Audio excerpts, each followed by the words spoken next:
Seems like they ran over it with the mower. No, actually, it's giving me like some kind of wobble on it, so it wasn't installed correctly.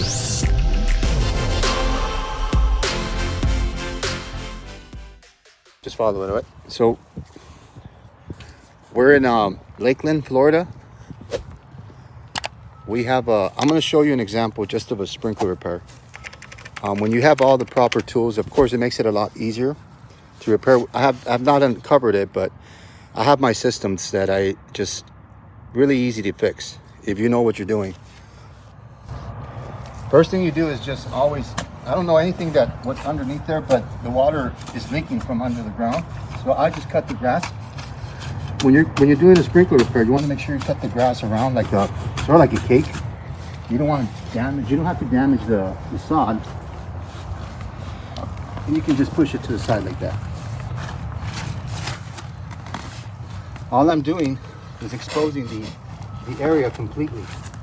You can see when I'm digging this out, I put the dirt on top of the grass so that way I can just put the grass back on there. So what I'm going to do next is grab I can discover what I need. So now the sprinkler is here. All I do is push it down. So after I've taken part of the water out, at least I'm able to continue my digging. And this is pretty deep. So here's the flex pipe. And I can notice that, you see this section here? Seems like they ran over it with the mower. No, actually, as I'm turning it, it's giving me like some kind of wobble on it, so it wasn't installed correctly. Yeah, and somebody punctured it. You can see that's punctured with, when they come install pest controls or something there, they always hit like sprinklers or hit some kind of main line, and then by just doing a puncture on that hose, or if they hit a main line, it's even worse because they won't even notice it. You just see the saturation add up in the lawn. So here I have this, just exposing this. All I need to do right here, and I already know what to get.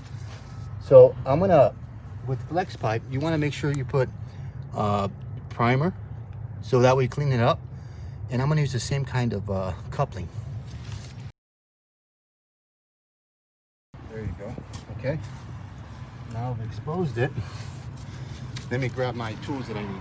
So I need a 90-degree elbow, half-inch. Here's what I need, just that.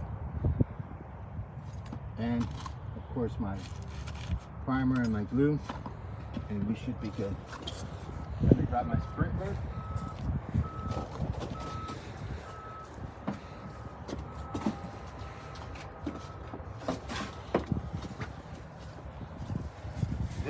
This project wasn't that sprinkler was pretty simple. Most of the times what I find is that the sprinkler is just connected directly to PVC pipe.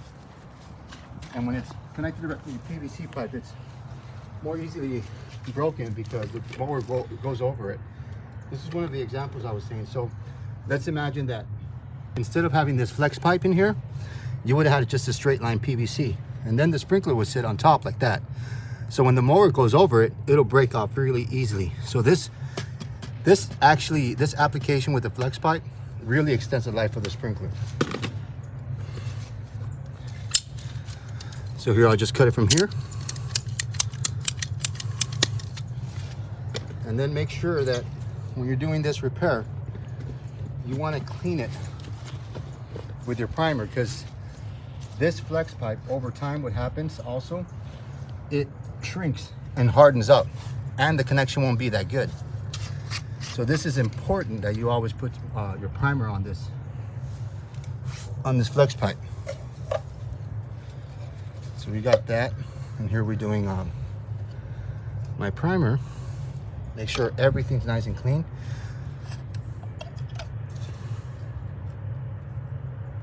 Just put this on here. Just apply it generously.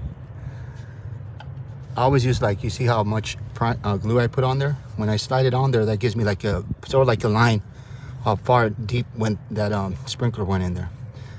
So that's good. I put a little pressure I leave a little pressure on it so that way it just holds in place, because this coupling sometimes tends to push itself off the flex pipe. You see, simple like this. We have a new installation of a sprinkler here, and I want to make sure that it's further in the ground so I can just dig down there and bring it down further. When I do this, when I bring this back up or fill this back in, I'm gonna have to grab some topsoil.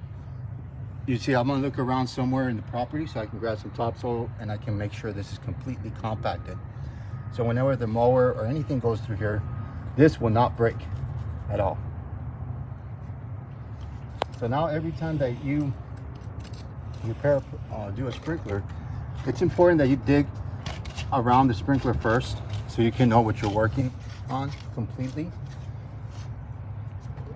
And another thing, don't use just a very inexpensive coupling. It's better to pay a better type of coupling, like Lasco is a really good product. You won't have any problem. It really extends the repair, the life of the repair. So I'm just gonna finish this video. We finished just a simple sprinkler repair. I'll show you more videos later on going forward. It'll be a little bit more complex than this. This was a pretty simple sprinkler repair, but I do like hundreds of these all day. Thank you for watching.